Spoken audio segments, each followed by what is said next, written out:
into the Q&A we go, David. First question is about an irrevocable life insurance trust, an ILIT. Someone told me I ought to explore an ILIT, an irrevocable life insurance trust.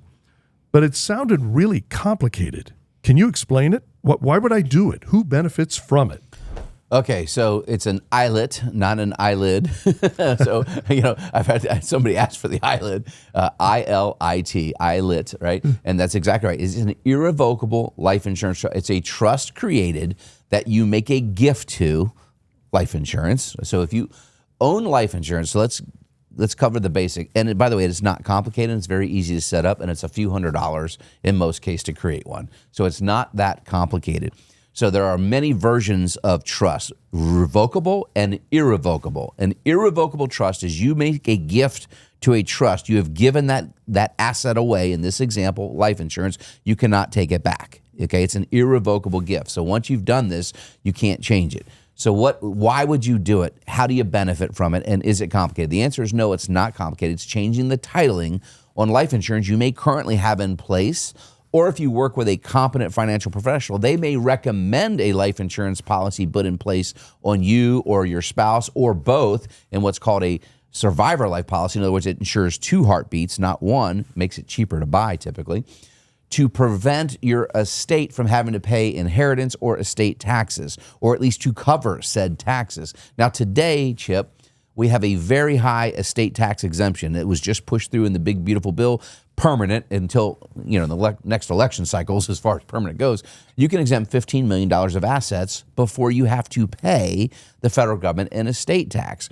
But that number was scheduled to go to $5 million and most likely will get cut in the future when our government needs to pay off the revenue.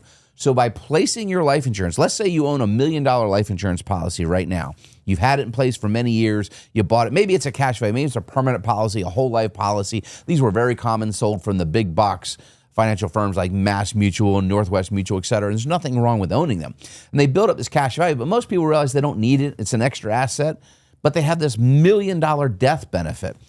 That death benefit will always pay out to your beneficiary, most likely your children, 100% income tax-free.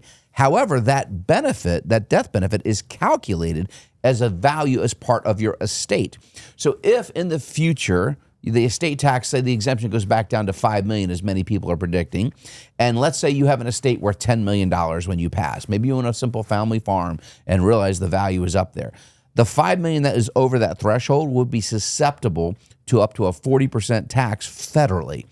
Of course, Nebraska is one of 6 states that still imposes an inheritance tax. And my home state where I was born in Baltimore, Maryland, is the only state that charges both on the state level an inheritance and an estate tax on top of the federal taxes. 40% of $5 million, $2 million bucks? You are correct. So what you could do is if the life insurance was held outside of your estate, that $1 million is not, so if you had a $10 million estate with land and investments, that $1 million death benefit takes it to $11 million. You'd pay 40% of that as well. But if it's inside the irrevocable trust, it is not calculated for part of that tax. And you can use that cash to pay the tax. So it just takes planning, right? And whether you believe legislative risk, something we'll be talking about it at our speaker series coming up, has the ability to change us in the future. So we recommend everybody, if they have permanent insurance and they're not going to need it, to remove it from ownership and place it just to be safe. And it's a very simple thing to do, but it's a great question. Boy, well, there's the answer to the question. Why do it? Tremendous tax advantages can flow from it. Hey, if you're looking for more content like this, make sure you check out these videos and don't forget to like, subscribe, and ring the bell so you'll be notified when we publish more content that will help you retire smart. Thanks for watching.